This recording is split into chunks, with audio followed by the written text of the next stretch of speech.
For years, she was the invisible woman behind his success, a silent ghost at his galas, the unseen hand that polished his speeches, the quiet witness to his triumphs. Julian Croft, now a titan of industry, strode into the gala with his younger lover on his arm, every camera flash and envious gaze fixed on them. But when Eleanor Vance appeared, visibly pregnant and arm in arm with a man Julian thought he had buried long ago, the entire ballroom fell silent. Because sometimes the people we try to erase return with a light so bright it's blinding. The Renewal Foundation Gala was the most coveted ticket of the year, a parade of wealth, power, and political ambition where the elite gathered to congratulate themselves. At the crest of the grand staircase in the Regent Hall, Julian Croft appeared beside Sienna Hayes, the new darling of the society pages. He wore a bespoke tuxedo. She, a silver gown that shimmered like revenge. The flashes fired in a relentless volley. Toasts, laughter, picture-perfect poses. Everything seemed under his command, until a murmur sliced through the room. The main doors swung open slowly, revealing Eleanor, pregnant, in a deep teal gown, her hair pulled back with intention. Her expression was serene but unbreakable. And by her side, Dr. Marcus Thorne, the man Julian had publicly humiliated years earlier during a live press conference. Julian's smile vanished.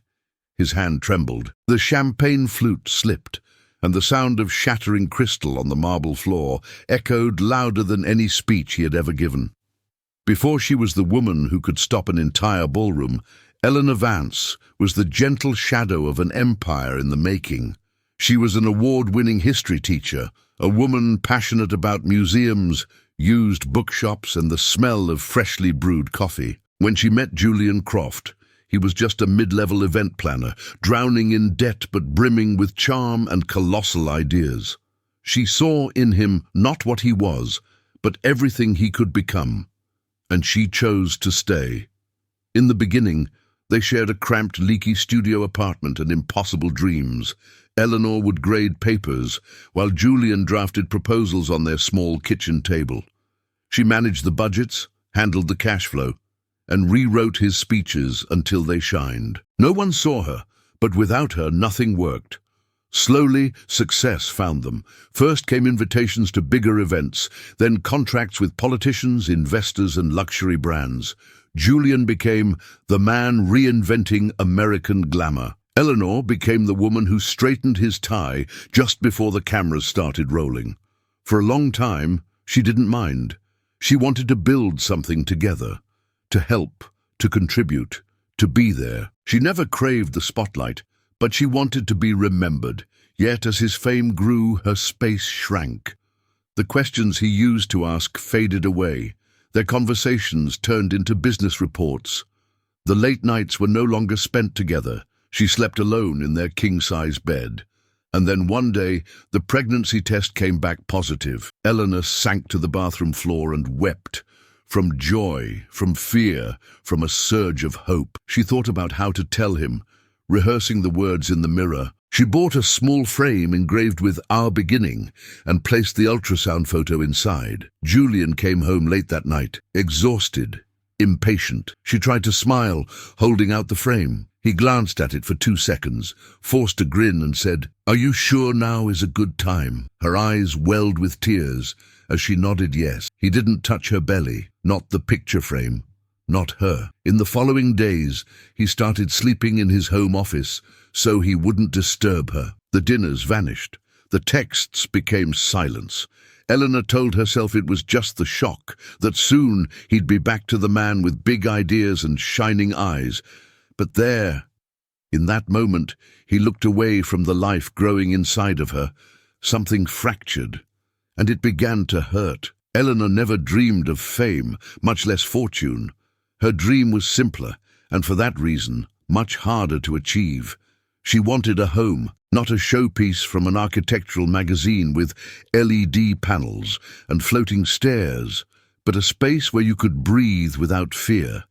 A corner table with chipped coffee mugs, the smell of warm bread, and quiet voices in the morning. She wanted to raise a child in a world where love wasn't an event, but a daily habit, where people didn't perform for an audience, but were simply wholly present. Since she was a girl, Eleanor kept a notebook filled with hand-drawn maps. She called it Places to Begin.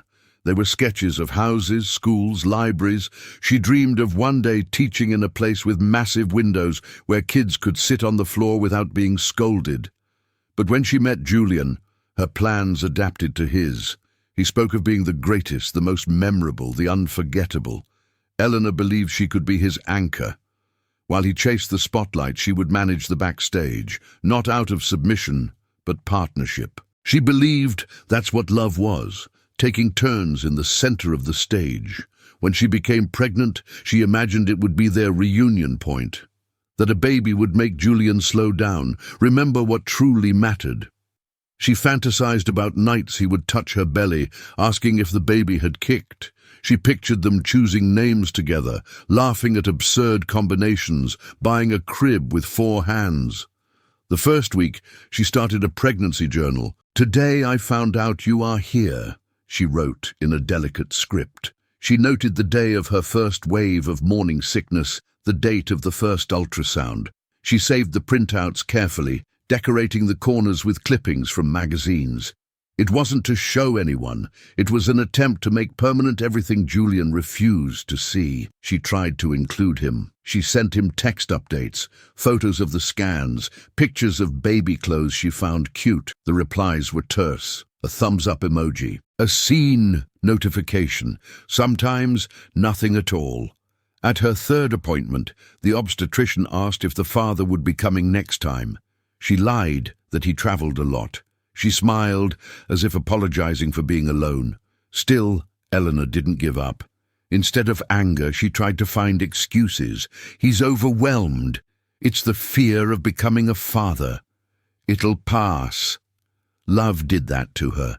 It created justifications for the pain, just to avoid admitting she was being abandoned. She started recording audio notes for the baby, alone in the silent afternoons. She told them about the music she loved, the books she was reading. She said she hoped he or she would be free to feel everything they needed to feel. That crying was allowed, that the world, though harsh, also had softness. While Julian was away at strategic meetings, she compiled a folder of inspirations for the nursery. It had references for handmade mobiles, watercolor paintings, and wooden signs with words like cherish and root. She didn't want opulence. She wanted memory, but the most recent memory of her marriage was silence. The weight of his footsteps arriving late. The scent of a perfume that wasn't hers, the poorly crafted excuses, the eyes that avoided hers. One night, she prepared a special dinner, mushroom risotto, his favorite. She lit candles. She placed the latest ultrasound picture on the table next to 2 sets of silver cutlery. He arrived an hour later. No appetite, no time. She pretended not to care. She put the risotto in the fridge, the ultrasound in a drawer, and her smile in her pocket. And yet, that very same night before she fell asleep, she wrote in her journal, "Today, you are 12 weeks old. Your heart is beating so fast. Mine sometimes feels like it has stopped. But I promise I will take care of you with everything I have left." Because deep down, Eleanor didn't want Julian back. She wanted something much more profound. To be seen, to be heard, to be a presence, not a shadow. And for her child to grow up where love was a home, not a performance. What began as an uncomfortable silence hardened into routine. Julian now left before sunrise and returned after midnight. No calls, no explanations. When Eleanor asked if everything was all right, he'd reply with a detached, "just tired," and lock himself in his study. The house grew too big, too empty, too cold. His clothes started carrying the scent of a perfume she didn't wear. His shirts, once hastily crumpled, now came back perfectly folded. In his pocket, a matchbook from a restaurant she'd never been to. Eleanor wanted to believe it was paranoia, that the pregnancy was just making her overly sensitive. But her body screamed a truth her mind refused to accept. In the family group chat, her aunts would ask about the baby. Eleanor replied with emojis and ultrasound pictures. Julian would only leave a read receipt. She began to feel ashamed, not for herself, but for having to pretend that everything was fine. She bought baby name books, watched videos about motherhood, and wrote in her journal as if the father was present, even if only on paper. It was her way of keeping the fantasy alive. But the fantasy began to unravel in public. One Tuesday afternoon, while waiting for him in his company's lobby, she overheard two employees talking. Sienna was with him at the penthouse last night. They looked like something out of a lifestyle magazine. "I hear she's the one signing the new contracts now." Muffled laughter. A sudden hush when they noticed her presence. Eleanor pretended she hadn't heard. But in that instant, something inside her trembled. She clutched the journal in her purse like a lifeline. That night, Julian didn't come home. He sent a text at 2 in the morning. "Staying at the hotel, have an early meeting." No explanation, no affection, no, "How are you?" She started watching social media. Sienna appeared more and more frequently by his side at events, ribbon cuttings, in articles about the company's new direction. "The entrepreneur and the consultant who are redefining urban luxury," one caption read. No mention of Eleanor, not a trace. At the doctor's office, the obstetrician asked, "Your partner won't be coming to any of the appointments." Eleanor gave an embarrassed smile. "He's swamped with commitments." But inside, she knew it wasn't about time. It was about will, presence, choice, and he had chosen something else. One night, she got up for a glass of water. In the dark hallway, she heard Julian whispering on the phone in his office. "You know it's you I want to be with." She froze, silent. She walked back to the bedroom as if she'd swallowed stones. She didn't cry, not yet. She was beyond tears. She began to put away his clothes with less care. The food grew cold on the table. The loving notes she used to leave disappeared. Slowly, she stopped trying, but she still couldn't let go. It was like being trapped in a cycle of memories that insisted he would return to the man she fell in love with. At the end of that month, she went to the launch of a new wing at the charity hospital they had both helped fund. It was a private event, but she was on the list. Or so she thought. When she arrived, she was stopped at the door. "I'm sorry, ma'am. This is a restricted list." Eleanor explained she was the sponsor's wife. The security guard hesitated, then spoke into his radio. A few minutes later, the reply came, "Her name is not on the list, ma'am." And as she was trying to insist, she saw Julian arrive with Sienna. They were laughing. He kissed her hand for the photographers. He didn't see Eleanor, or he pretended not to. There, on the sidewalk, Eleanor understood. She wasn't just being cheated on. She was being erased from the narrative, from the photos, from the events, from his life. She took a cab home, clutching her journal as if it were a child.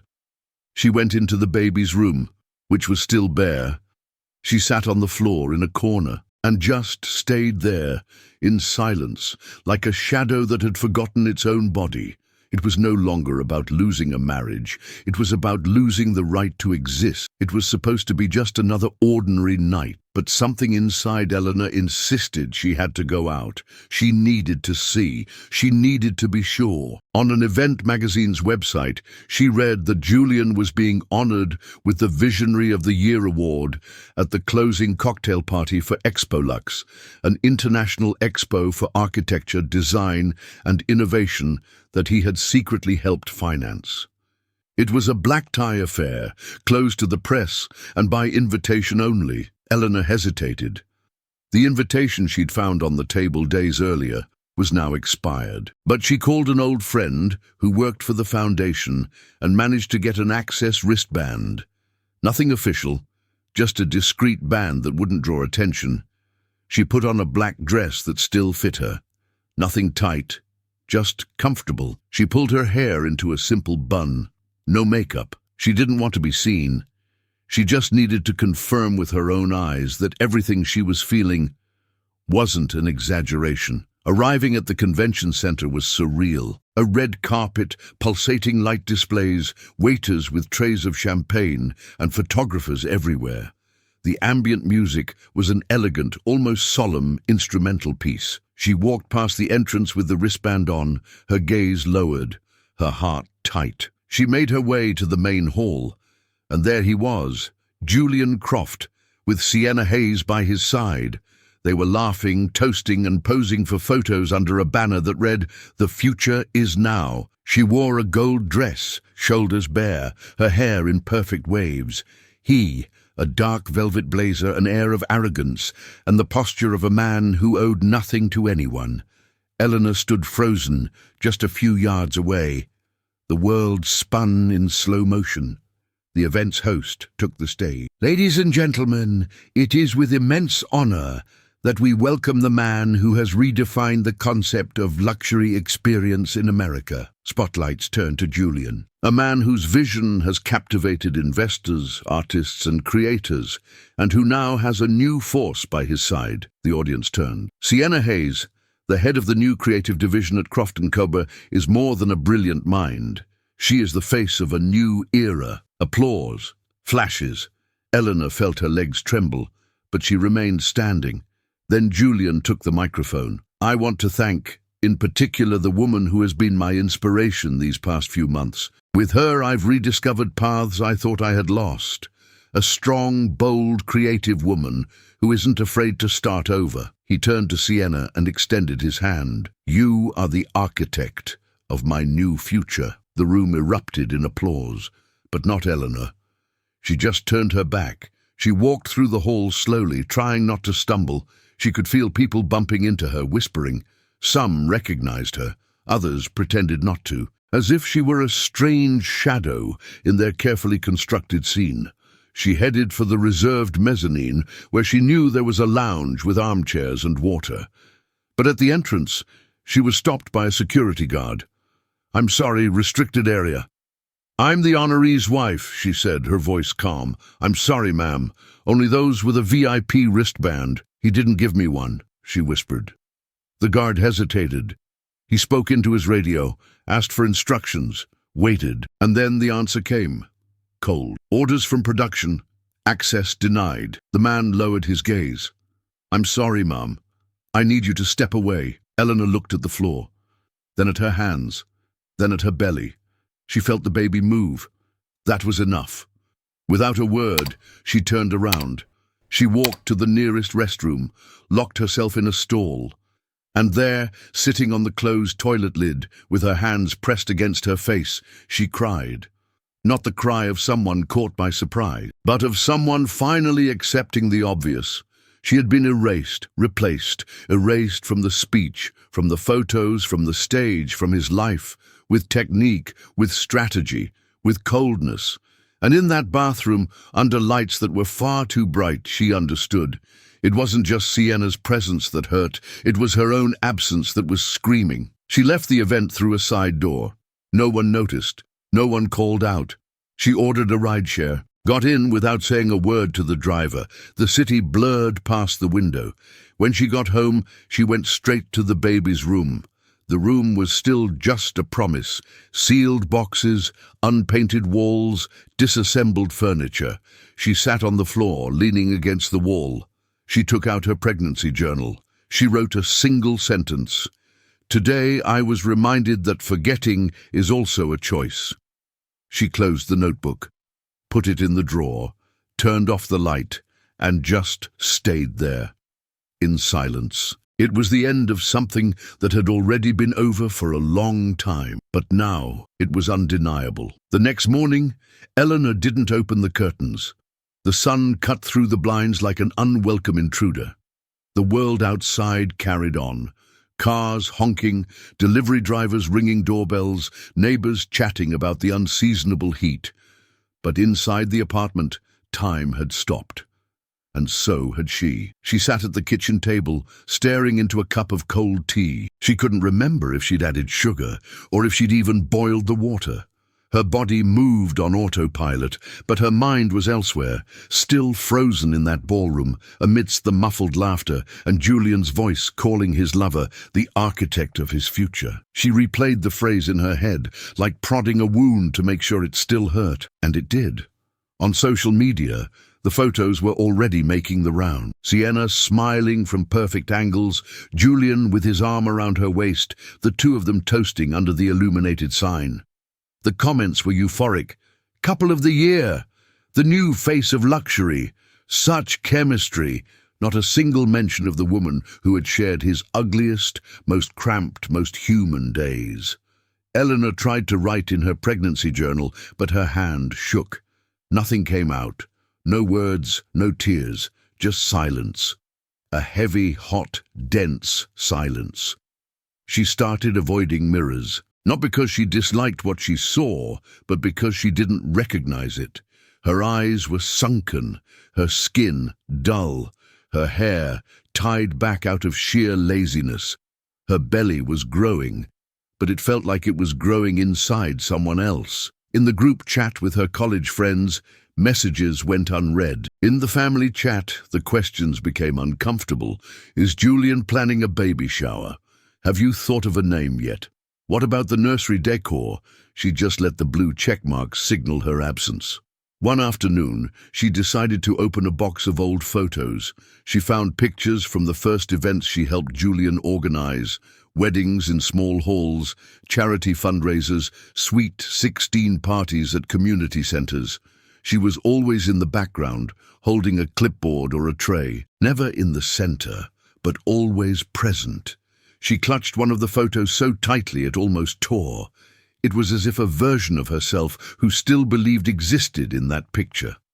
But now, there was no room left to even believe in herself. At her next appointment, the obstetrician asked, "Have you been eating well?" She shrugged. "I think so. Your baby is healthy, but you need to take care of yourself too." She nodded. But she knew it wasn't her body that was weak. It was her spirit. Leaving the clinic, she bumped into an old high school classmate. "Wow, Eleanor, you're pregnant!" She smiled without showing her teeth. "Yes. And Julian, he must be over the moon, right?" Silence. "Yeah, something like that." She kept walking. The classmate was left behind, and she realized she'd gotten used to lying with her smile. For days, she didn't leave the house. She cancelled appointments. She called off the maternity photo shoot she'd scheduled for her 6th month. She stopped answering messages. The world kept spinning. She was the one who had disconnected from its rotation. Until, on a cloudy morning, the doorbell rang. She wasn't expecting anyone. It was a delivery driver with a box. No return address, no note. Inside, a book. Letter to a Child Never Born by Oriana Falassi. Tucked inside as a bookmark was a single folded page with familiar handwriting. "You still exist, even when they try to erase you." M. Eleanor's eyes widened. M. Marcus. The pieces slowly clicked into place. Dr. Marcus Thorne, her former student, now an obstetrician. She had run into him weeks ago in a clinic waiting room, but they had exchanged little more than polite nod. How did he know? She sat on the sofa, hugging the book. She didn't cry, but for the first time in days, she felt something other than pain. She felt a memory. She remembered room 103 at the public school where she taught. Marcus was the quiet student in the back, silent, curious, his notebooks always filled with more than was required. One day she had written on his paper, "You see the world with more depth than you realize. Don't let anyone convince you otherwise." Maybe he was just returning the favor. That night, she leafed through the book for hours. It wasn't a light read, but it was true. And that was enough. She started eating again, slowly. An apple, a piece of toast with butter. Simple things that required no effort. She began playing instrumental music softly in the house. Then she opened the windows. She didn't feel good, but she was starting to move, and movement was the first sign of life. On a Friday, she took a sheet of paper and drew the outline of a plant. It was crooked, incomplete, but it was a start. She didn't reply to anyone. She didn't call Julian. She didn't write in her journal. But she looked at the empty nursery and for the first time she imagined colors. It still hurt. But now something was also beginning to bloom. Have you ever had to pretend you were okay, just so you wouldn't worry anyone? Have you ever smiled while everything inside you was silently falling apart? If you've ever felt that, just comment yes below. It's simple, but it tells me you're here, that this story reached you. I read every single comment, I truly do, and I reply to each one with an open heart. On Saturday morning, Eleanor woke to the insistent ringing of the doorbell. She checked the clock, 9:04 a.m. She wasn't expecting anyone. She got up slowly, her feet still heavy from a restless night. She opened the door cautiously. It was Marcus. He was in a grey hoodie with a bit of stubble, holding a paper bag. He offered it to her like something fragile. I brought warm scones and chamomile tea. I thought you might need both. Eleanor didn't know what to say. She just stood there, trying to remember the last time someone brought her something without wanting anything in return. Can I just come in to leave this? I promise I won't stay if you don't want me to. She hesitated. Then she stepped aside and nodded. Marcus came in. The apartment was still dark, windows closed, pillows strewn on the sofa. Eleanor gathered a crumpled blanket with a silent apology in her eyes. I don't have anything prepared. Everything's a bit of a mess. It's fine. You're living a life, not staging a showroom. She almost laughed. He placed the bag on the table and started serving the tea, as if he'd done it 100 times before. The smell of the warm scones filled the space. The tea radiated a gentle warmth. Eleanor sat down slowly, still unsure how to process the gesture. "How did you know?" she asked, her voice soft. Marcus looked at her with a calmness that held no judgment. "I saw you at the clinic, and then, well, let's just say your husband's publicity is far from discreet, and I remembered something you once said, that time in school, that sometimes the world tries to erase people who shine quietly." Eleanor lowered her gaze. A tear threatened to fall, but she took a deep breath. "I don't shine anymore, Marcus. I just endured. Enduring is its own form of shining in silence. And sometimes it's the only way to stay lit." They sat in silence. They drank the tea. They shared the scones. They didn't talk about Julian or Sienna or humiliation. They talked about plants, about a social architecture project Marcus was supporting, a center to support low-income expecting mothers, with workshops, a support network, and humanized prenatal care. He said they needed someone to organize the educational activities, and he thought of her. "You always had this gift for making people remember who they are." Eleanor smiled, for the first time, with her eyes. "I don't know if I know how to teach anymore. You never stopped. You just didn't realize you were still teaching people how to survive." The next day she went to the center. It was an old warehouse in the revived Brickyard district, lovingly restored by volunteers. There she met other women, some with bigger bellies, others with smaller stories, but all of them had eyes that carried both exhaustion and a desire to start over. An 18-year-old named Skylar looked at her with suspicion at first, but later she asked for help writing a note to the child she hadn't met yet. Eleanor sat beside her and, without realizing it, was guiding her on how to turn feelings into words. In the afternoon, she put up posters. That evening, she helped organize closets filled with donated clothes. On the third day, she brought her own pregnancy journal and read passages aloud to the others. No one laughed. No one judged. Some cried, and Eleanor cried with them, but it was a different kind of tear. Tears of identification, of belonging, of connection. On the bus ride home, she sat by the window, looked at the city and thought, "I am not a remnant. I am a root."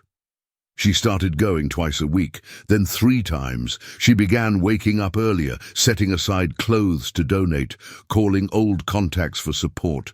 She put together a list of workshop ideas: literacy for mothers, storytelling, listening circles. Marcus watched it all from a respectful distance. He never intruded, never pushed, but he was there. At the end of the second week, he left an envelope on the table. Inside was a sketch of a reading room adapted for mothers with babies. "It's yours if you want it." Eleanor held the paper carefully, like she was holding a chance. "You trust me that easily? You saved lives with words when no one was watching.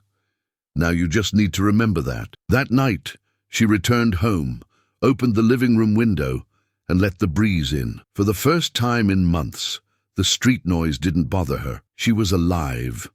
And being alive made noise. She took out the dress she would have worn to the baby shower that never happened. She ironed it, folded it carefully, and put it in a box with a label, "For when I want to celebrate." In the baby's room, she hung a mobile made of colorful paper figures. She put a plant on the windowsill. And before sleeping, she wrote in her journal, "Today I felt that I am made of something that abandonment cannot destroy. I am not a broken piece. I am fertile ground." It was just the beginning, but now there was a path forward. The first few days were like walking barefoot on broken glass. Eleanor was relearning how to exist outside the role of a wife. Not because she had stopped loving, but because she had to understand that loving someone doesn't justify being forgotten. It still hurt, especially on Sunday mornings, when Julian's absence was louder than any argument. He didn't call, didn't text, but that no longer surprised her. It just wounded her in a different way. At the community project, she arrived early, organizing closets, answering emails, preparing the workshop rooms. Everything was still done with slow steps, a tired body, and a heart that was suspicious of its own hope. But every thank you she received from the other women, every spontaneous hug, every anonymous note left for her, each one glued a new piece of her back together. Skylar, the 18-year-old, started following her like a shadow, always with questions, doubts, an incredible thirst to learn. Eleanor laughed at her sarcastic wit, but she also saw herself in the girl, trying to prove her worth in a world that labels you too quickly. Marcus remained a constant, quiet presence. He never intruded. He was never in a hurry. Sometimes he brought coffee, other times a book with a thoughtful inscription, and almost always a comfortable silence. "How are you able to not push me?" she asked him one afternoon. "Because real love doesn't shove. It waits." Eleanor swallowed hard. It was strange to hear the word love outside the context of pain. One day, while reviewing plans for the new welcome room, one of the volunteers, an older woman with gray hair and a firm voice, turned to her and said, "You have something in your eyes that makes us believe it's going to be okay, even when you don't know how." She didn't know what to say. She just smiled. But inside, a part of her was standing up.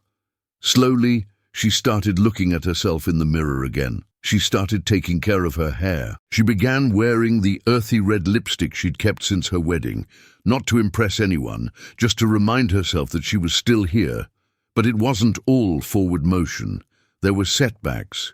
In her 5th month of pregnancy, she had a crying spell when she saw a bus drive by with an ad for Julian's company plastered on its side. Him and Sienna in light-colored clothes, smiling, with the tagline, "Building tomorrow together." It felt like a sick joke. She got off the bus at the next stop, sat on a bench, and cried alone for 20 minutes. Then she called Marcus. She apologized for calling for no reason. He replied, "The reason is you're alive. Tell me where you are. I'm on my way with coconut water and silence." And he came. He sat next to her. He didn't say a word for 10 minutes. Then he put the water in her hand, pointed to the overcast sky, and murmured, "Even the sky cries, and no one calls it weak." The following week, Eleanor returned to the project with renewed strength. She wrote up an activity plan focused on self-esteem. She organized a discussion circle about real motherhood, without the romanticism, without the glamour. She spoke about the fear of not being enough, the loneliness, the guilt she felt when she felt anger. The other women opened up. There were collective tears, timid laughter. And there, in the middle of the room, surrounded by stories of abandonment and courage, Eleanor felt she had a place. Not as a shadow, but as a pillar. With time, the walls of the baby's room began to gain color. First a shade of dusty blue, then a border with little trees she painted herself, trees with deep sprawling roots, painted with a calm hand in the breaks between her workshops. One day she found a box with items from her wedding. Photos, cards, event mementos. She thought about tearing them up, but she didn't. She put everything in a folder. She labeled it "Chapter Closed." She didn't want to forget who she was. She just needed to stop letting it hurt her. At the beginning of her 7th month, she received an envelope from the project with an informal proposal to coordinate the expansion to other locations. Not a formal title, not a fixed salary, but an invitation. She read it 3 times before she could believe it. "Me, coordinate?" she asked Marcus.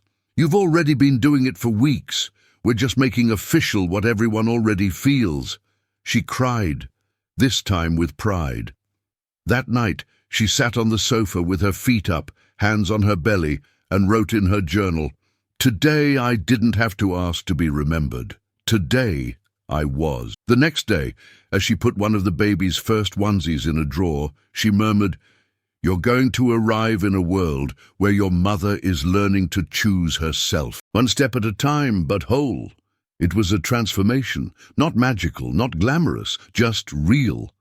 The invitation arrived folded inside a black envelope, with gold lettering and an embossed seal. The Renewal Foundation Charity Gala, Annual Edition, black tie. Location, the Atherton Estate.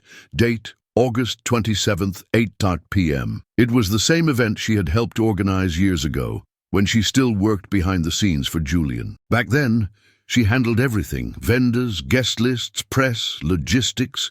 He smiled for the cameras, but she was the one who made the machine run.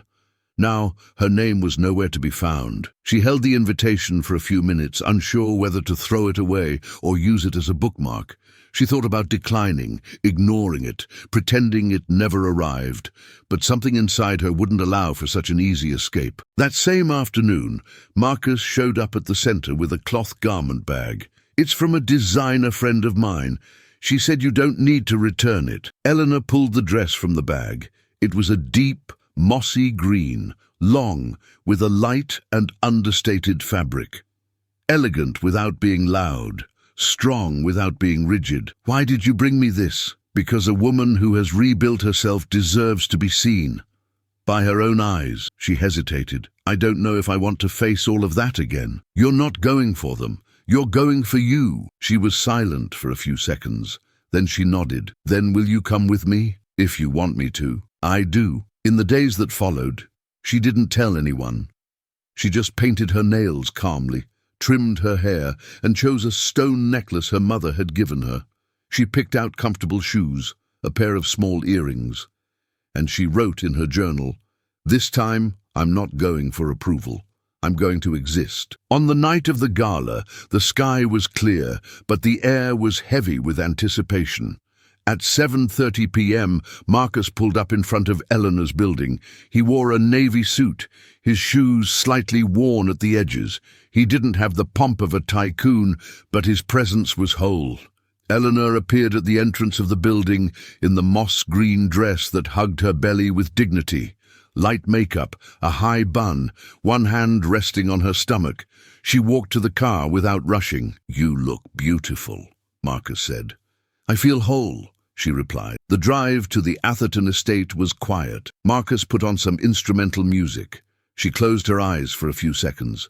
She breathed slowly, as if preparing for something big, but she no longer felt fear.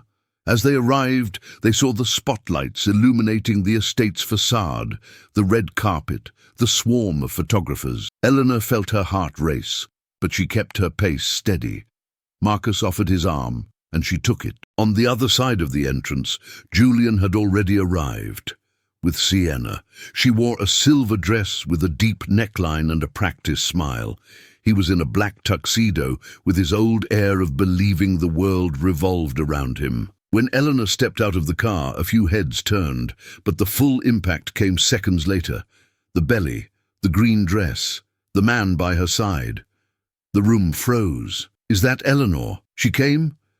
And pregnant? Who is he?" The photographers hesitated, then scrambled. The flashes fired. Eleanor didn't hide, nor did she pose. She just walked, like someone who owes no one an explanation. Julian, from a distance, froze.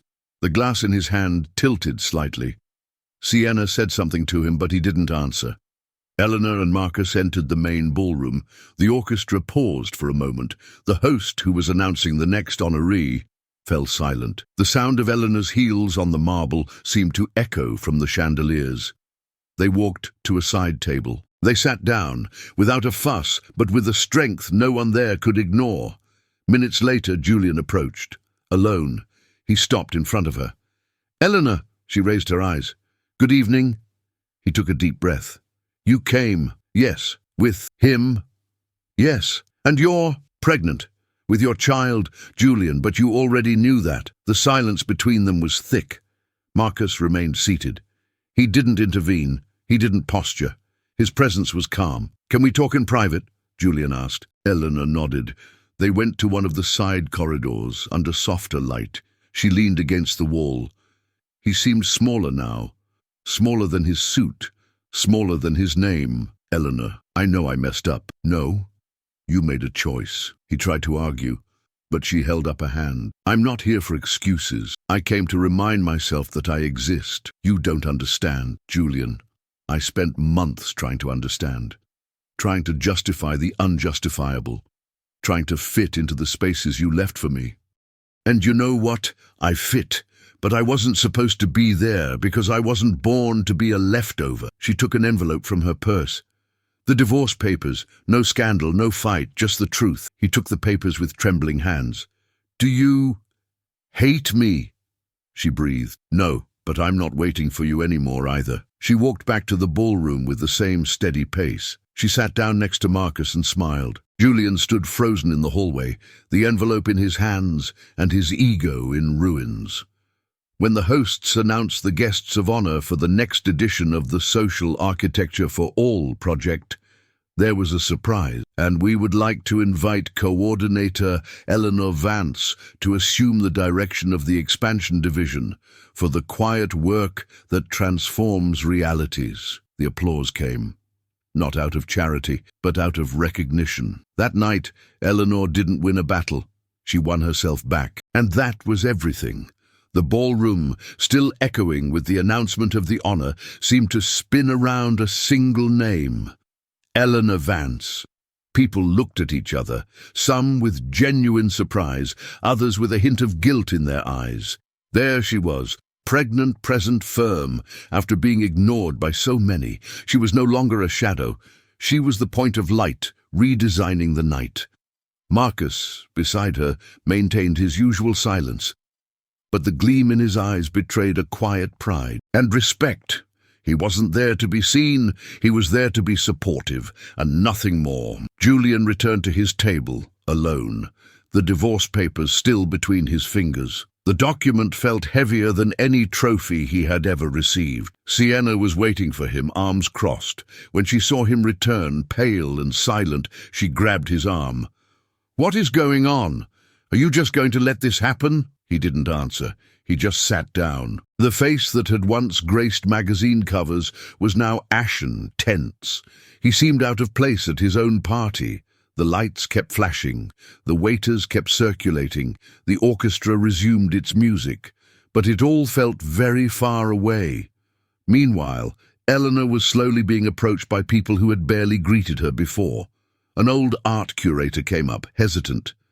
"Eleanor, you look stunning, and, if I may say, courageous." She just smiled. Courage is just continuing, even when no one is applauding. More people came. Journalists, former colleagues, foundation directors, not out of pity, but because they realized too late that they had always known who she was, they just chose not to see. Social media began to explode. Eleanor Vance reappears and silences the charity gala with presence and elegance. Julian Croft's ex-wife, honored for social work, causing a stir. Who is Dr. Marcus Thorne, the man beside the woman reborn in public? On the opposite side of the room, Sienna felt increasingly uncomfortable. She tugged at the strap of her dress, fixed her hair, forced smiles. But no one was asking for her photo anymore. No one was calling her the new muse of luxury. It was as if the room had turned its attention elsewhere, to a place she couldn't control. "Are you going to do something?" she asked Julian through clenched teeth. He looked at her with an empty gaze. "It's already been done." At Eleanor's table, someone suggested a group photo with the other honorees. An official photographer approached. She hesitated, but accepted. Marcus stood up, discreetly to the side, but was pulled in by one of the organizers. "You too. We can't tell this story without you." The shutter clicked. An image that would circulate across the country. Eleanor, pregnant, smiling softly, Marcus by her side. In the background, the Foundation's banner displayed the theme of the night: "Presence is transformation." Julian watched from afar. The glass in his hand remained untouched.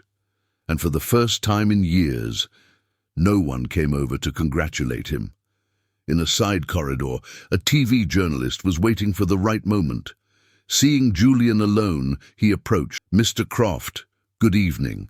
Any comment on the tribute to your ex-wife?" He hesitated, then said, almost in a whisper, "She always deserved it. The only difference is that now the world is watching." Sienna noticed his detachment. She tried to take the lead. "Let's take a picture together, for the international press." He shook his head. "Not tonight."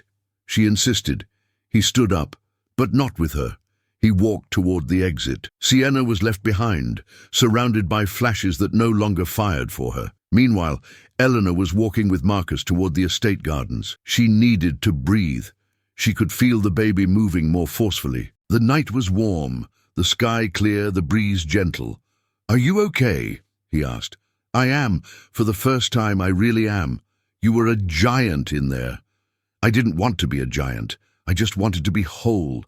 And tonight, I was." They sat on a stone bench near a fountain. Eleanor placed her hands on her belly. "You know what the craziest part is?" "What?" "I used to think I only existed if someone else saw me, and now I realize I existed the whole time. They were just looking in the wrong direction." Inside, the orchestra was playing a slow waltz, but it felt like a different ballroom, a different story. Julian, now in the parking lot, was declining interviews. He walked with slow steps, holding the envelope Eleanor had given him. For the first time, he seemed smaller than his own image, not because of public humiliation, but because of a private reckoning. Because even the most vain know, somewhere deep down, when they've lost something that can't be bought back. Inside the hall, the president of the foundation took the stage to close the event. "And before we conclude, I would like to thank Dr. Eleanor Vance. Her work at the Welcoming Roots Project shows us that it's possible to transform lives without needing to shine on a stage, just with real presence." A long, heartfelt applause followed. Some people were visibly moved. Eleanor, in the garden, heard it from a distance. She smiled, not out of vanity, but out of belonging. When they returned to the ballroom to say their goodbyes, several women approached her with teary eyes. "Thank you for reminding us that there's no shame in starting over. You gave a voice to so many of us who thought we were only meant for the background." Eleanor hugged each of them, genuinely, without rushing. At the exit, she was applauded by a small group. Nothing rehearsed, nothing grand, just sincere. Across the room, Sienna watched it all in silence. Her dress, once so brilliant, now seemed to carry the weight of something that no longer fit. One of the journalists approached her. "Would you like to comment on Eleanor's presence here tonight?" She didn't answer. She just looked away, because in that ballroom, Eleanor was the name of the moment, not for scandal, but for strength, for substance, for a quiet dignity. In the final hour of the gala, as guests were leaving, Eleanor passed an employee holding a forgotten bouquet of flowers. "Would you like to take these?" the young woman asked. She accepted, not for the symbolism, but because flowers, even when left behind, are still beautiful. Marcus opened the car door. She got in slowly, adjusting her dress and her belly, and as she looked out the window, watching the palace recede behind them, she thought. This time I left whole. For a long time, Eleanor believed that love was about permanence, that those who stay are the ones who love, that insisting was a sign of courage and enduring was a mark of maturity. She learned over time and through pain that not all permanence is affection. Sometimes it's cowardice disguised as commitment. It's the fear of breaking up, the fear of the void, the fear of starting over. And as she tried to single-handedly sustain what should have been a home, she realized she was abandoning herself in the process. Julian's absence began as a small detail, a postponed conversation, a touch that never came, a message read and not answered. Small signs she chose to ignore to keep the structure they had built together from collapsing. But the structure, she discovered, had been crumbling for a long time. And worse than being betrayed by someone else was being betrayed by herself, by pretending not to see. She accepted less than she deserved because she believed love was made of sacrifice, that all she had to do was hold on tight, endure a little longer, wait for the next phase. But time didn't bring back the man she fell in love with. Time only revealed that she had been alone for much longer than she was willing to admit. And when she finally faced the emptiness, she realized there was only one way out: to rebuild herself. Not for revenge, not to prove a point to him, but because her child deserved to be born into a world where their mother knew her own worth. The great lesson didn't come on the night of the gala, nor in the applause, nor in the accolades. It came in the silences she finally filled with her own presence. It came on the morning she chose to get up, even with a heavy heart. In the afternoons she said no, without guilt. In the nights she put on music and danced alone, feeling her own body take up space. Eleanor understood that she didn't need a stage to be the main character. She just needed to exist, to be whole, with her scars, her pauses, her losses, because dignity is not a gift someone gives you. It's a decision you make every single day when you choose not to diminish yourself for fear of losing someone else. She did not emerge from the pain unscathed, but she emerged lucid, and that was her greatest victory. Eleanor didn't become a celebrity. She didn't want to. After that night, she turned down invitations for interviews, society columns, even a documentary proposal. She simply said that her story didn't need a stage.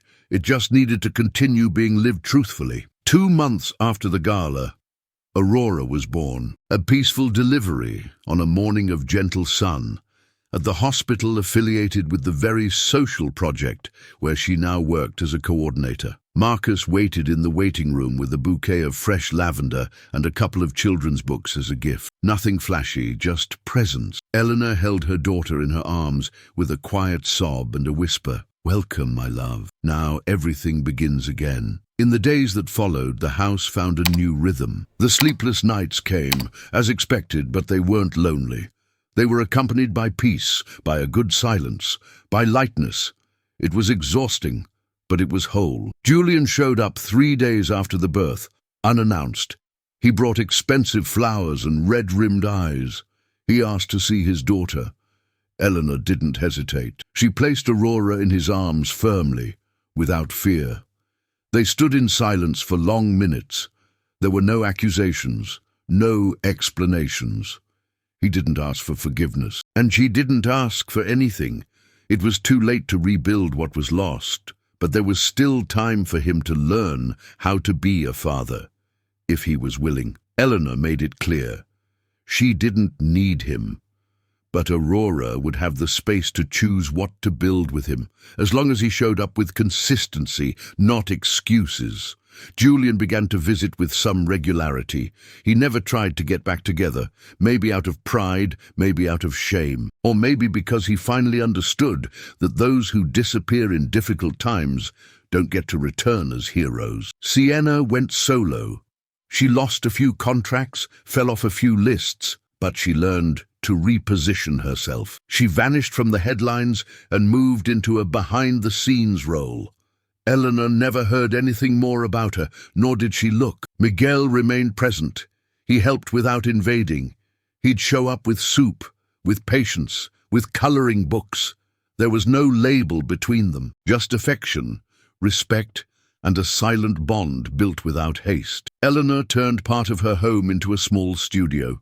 She revived old projects, redesigned abandoned ideas, and wrote articles on effective architecture and the invisibility of motherhood. Her name began to circulate again, but this time on her own terms. On Sunday mornings, she would drink her coffee while watching Aurora sleep in her crib. It was the picture of peace, not because it was perfect, but because everything in it was real, and that now was enough.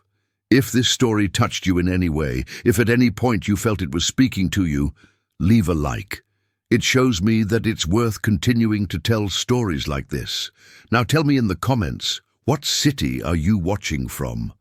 I read them all and respond with care to each one, truly. And if you believe that stories can move and transform, subscribe to the channel. There's a lot of beautiful content coming, and your presence here is essential. Don't go just yet. Choose one of the stories I've left on the screen and join me for the next video.